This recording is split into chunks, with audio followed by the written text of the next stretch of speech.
ये आकाशवाणी रायपुर है। छत्तीसगढ़ी समाचार बुलेटिन के संग संध्या तिवारी के जय जोहार। अब सुनो आज के प्रमुख समाचार। मुख्यमंत्री आज नई दिल्ली में केंद्रीय वित्त मंत्री के पगरेती में हुए बैठका में शामिल हुईन। ये मौका में उमन आम बजट 2023-24 ला लेके कतकोन प्रस्ताव और सुझाव दीन। भानु प्रतापपुर विधानसभा उपचुनाव बर प्रचार प्रसार तेज और राजनांदगांव पुलिस माओवादी मन डहर ले सुरक्षा बल मन ला नुकसान पहुंचाए बर राखे गे विस्फोटक ला करीन बरामद। अब समाचार विस्तार ले। मुख्यमंत्री भूपेश बघेल आज नई दिल्ली में केंद्रीय वित्त मंत्री निर्मला सीतारमण के पगरेती में हुए बैठका में शामिल हुईन। बजट पूर्व आयोजित ए बैठका में आने राज्य मन के वित्त मंत्री घलो मौजूद रहीन। ये मौका में श्री बघेल आम बजट 2023-24 ला लेके कतकोन प्रस्ताव और सुझाव दीन। मुख्यमंत्री कही कि बछर 2022-23 में केंद्रीय पूल में 57 लाख मीट्रिक टन अरवा और 4 लाख मीट्रिक टन उसना चाउर के लक्ष्य दे गए है। उमन केंद्र सरकार ले 14 लाख मीट्रिक टन उसना चाउर के लक्ष्य निर्धारित करे के अनुरोध करीन। एकरे संग नवा जूट बारदाना देवर और कोदो कुटकी के न्यूनतम समर्थन मूल्य घोषित करे के मांग करीन। बैठका में मुख्यमंत्री एक घाव फेर एनपीएस के राशि के वापसी, जीएसटी क्षतिपूर्ति के भरपाई, कोल रॉयल्टी के राशि के मांग समेत आने मुद्दा ला लेके केंद्रीय वित्त मंत्री ले गोट बात करीन। श्री बघेल कही कि राज्य शासन के कर्मचारी मन बर जुन्ना पेंशन योजना लागू करे है। एनएसडीएल के तीर 31 मार्च तक जमा 17,240 करोड़ रुपया की राशि छत्तीसगढ़ लौटाए जाए ताकि कर्मचारी मन के सामान्य भविष्य निधि में डाले जा सके। श्री बघेल बताइन कि राज्य शासन के अंश पृथक पेंशन निधि में जमा राखे जाही, जेकर उपयोग भविष्य में पेंशनरी दायित्व ला पूरा करे बर करे जाही। उमन कही कि एकर निवेश भारत सरकार और राज्य सरकार के प्रतिभूति में करे जाही। एकरे संग बैठका में मुख्यमंत्री जीएसटी क्षतिपूर्ति के 1,875 करोड़ और कोल रॉयल्टी के 4,140 करोड़ रुपया राज्य ला जल्दी ट्रांसफर करे के आग्रह करीन। संगे संग मुख्यमंत्री रायपुर में इंटरनेशनल कार्गो टर्मिनल शुरू करे और केंद्रीय योजना मन में केंद्र सरकार के अंश बढ़ाए के बारे में घलो सुझाव दीन। भानु प्रतापपुर विधानसभा उपचुनाव पर प्रचार प्रसार तेज हो गए है। आज प्रदेश कांग्रेस अध्यक्ष मोहन मरकाम पार्टी प्रत्याशी सावित्री मंडावी के संग नगर पंचायत चारामा में आने वार्ड में घर घर जाके लोगन मन ले भेंट करके वोट मांगी। एकरे संगे भानु प्रतापपुर के गांव उड़कुड़ा और चंदेली में गांव वाले मन संग सभा ली। ओती भारतीय जनता पार्टी समेत आने उम्मीदवार मन घलो प्रचार शुरू कर दे है। खबर के मुताबिक ये सीट में कांग्रेस और भाजपा प्रत्याशी समेत 7 उम्मीदवार मैदान में हवे। ये उपचुनाव के तहत 5 दिसंबर के वोट डाले जाही। उन्हें मतगणना और चुनाव परिणाम की घोषणा 8 दिसंबर की हुई। भारतीय जनता पार्टी के प्रदेश महामंत्री केदार कश्यप प्रदेश के कांग्रेस सरकार ऊपर आदिवासी मन ला गुमराह करे के आरोप लगाइन है। ओमन कही कि कैबिनेट में विषय लाना आने गोठ है और ओला कानून में बदलना अलग है। श्री कश्यप कही कि कांग्रेस सरकार के सेती आज एससी और आने पिछड़ा वर्ग के आरक्षण प्रभावित हुए है। भानु प्रतापपुर विधानसभा के कोरर क्षेत्र में चुनाव प्रचार के बेरा श्री कश्यप कई ठीन सवाल उठावत कही कि कांग्रेस सरकार सिर्फ राजनीतिक छल कपट करना जानथे। उन्हें भाजपा विधि प्रकोष्ठ के प्रदेश संयोजक जयप्रकाश चंद्रवंशी आरोप लगाइन है कि राज्य सरकार 58% आरक्षण बचा नहीं पाए है और अब प्रदेशवासी मन ला 76% आरक्षण के सपना दिखावत है। उमन कही कि मंत्रिमंडल के बैठका में आरक्षण ला लेके जौन प्रस्तावित पारित करे गए है जनता की आंखी में धूल झोंके की कोशिश आए।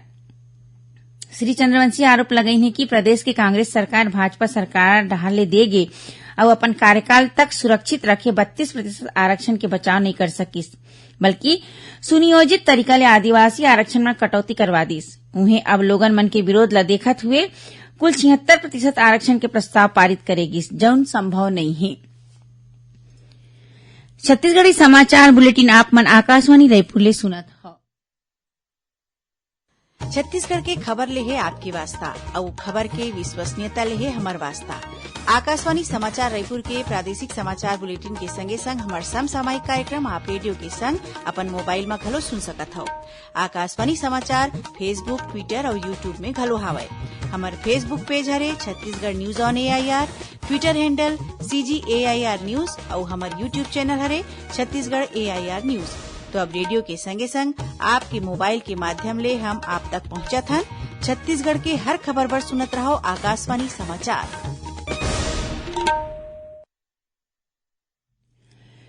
अब आगू बाढ़बो माचे समाचार कोती। छत्तीसगढ़ में मलेरिया मुक्त अभियान के 7वां चरण 1 दिसंबर ले शुरू होही। एकर तहत यह अभियान मलेरिया ला देखत संवेदनशील 4 जिला मन में बीजापुर, दंतेवाड़ा, नारायणपुर और सुकमा में चलाए जाही। एकर तहत स्वास्थ्य विभाग के टीम ये 4 जिला मन में घना जंगल और पहाड़ में स्थित दूर दराज के इलाका मन में घर घर जाके जम्मो लोगन के मलेरिया के जांच करही और ए दौरान मलेरिया पॉजिटिव पाए गए लोगन मन ला तुरते दवा खवाए जाही। प्रदेश में समर्थन मूल्य में धान खरीदी करे जावत है। उन्हें प्रदेश में धान खरीदी बर 2,27,000 नग गठान बारदाना उपलब्ध है। खाद्य सचिव टीके वर्मा बताइने कि जिला के भंडारण केंद्र, सोसाइटी समेत उपार्जन केंद्र में आज के बेरा में धान खरीदी बर अतका बारदाना है कि अवैया 1 महीना तक बारदाना के कोनो कमी नहीं होही। स्वास्थ्य मंत्री टीएस सिंहदेव हा प्रदेश में विशेषज्ञ डॉक्टर मन के संख्या बढ़ाए के संग मेडिकल कॉलेज में पीजी के ज्यादा ले ज्यादा सीट मंजूर करे बर कहे है। ये बात उमन राजनांदगांव स्थित अटल बिहारी वाजपेयी स्मृति चिकित्सा महाविद्यालय के स्वशासी समिति के साधारण सभा के बैठका के पगड़ैती करत कही।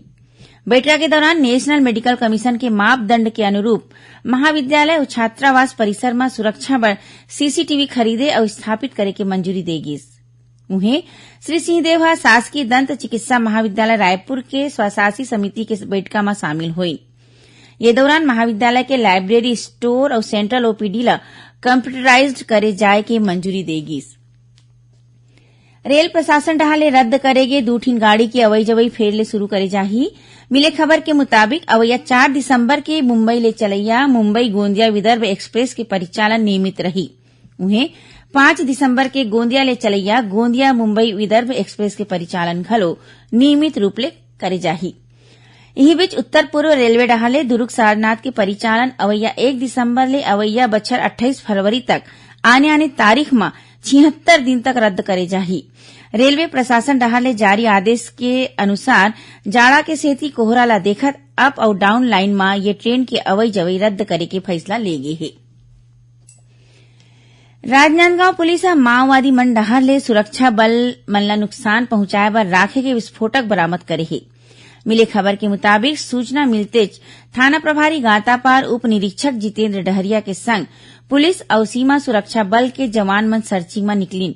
यही दौरान टीम ग्राम खमारडी और कौहा बहरा के बीच भुइया के नीचे माओवादी मन डहर ले लुका के राखे विस्फोटक बरामद करीन, जेला निष्क्रिय कर देगी। कोंडागांव जिला में जल जीवन मिशन के तहत आदेश जारी होए के बाद घलो काम शुरू नहीं करैया ठेकेदार मन के निविदा निरस्त करे जाही। ये संबंध में कलेक्टर दीपक सोनी संबंधित अधिकारी मन ला निर्देश दे है। जल जीवन मिशन के समीक्षा बैठका में कलेक्टर काम में तेजी लाने बर कहीन।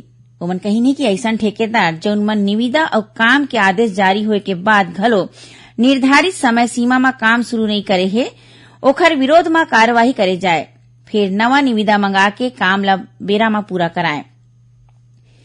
बैठका में कलेक्टर कहीने कि ग्राम पंचायत के माध्यम ले स्थानीय गांव वाले मन ला पंप ऑपरेटर और तकनीकी सहयोगी नियुक्त करना चाहिए। उती जांजगीर चांपा जिला के जांजगीर में जल जीवन मिशन के तहत हर घर नल से जल बर सरपंच मन ला प्रशिक्षण देगी। लोक स्वास्थ्य यांत्रिकी विभाग डहर ले 5 ब्लॉक मन के सरपंच मन ला प्रशिक्षण देके योजना के रूपरेखा के संग काम और गुणवत्ता के संबंध में विस्तार ले जानकारी देगी। आखिर में प्रमुख समाचार एक घाव फेर। मुख्यमंत्री आज नई दिल्ली में केंद्रीय वित्त मंत्री के पगरैती में होए बैठका में शामिल हुईन। ये मौका में ओमन आम बजट 2023-24 ला लेके कतकोन प्रस्ताव और सुझाव दीन। भानुप्रतापपुर विधानसभा उपचुनाव पर प्रचार प्रसार तेज और राजनांदगांव पुलिस माओवादी मन डहर ले सुरक्षा बल मन ला नुकसान पहुंचाए बर राखे के विस्फोटक ला करीन बरामद। एकरे संग छत्तीसगढ़ी समाचार बुलेटिन इहे सिरावत है। जय जोहार।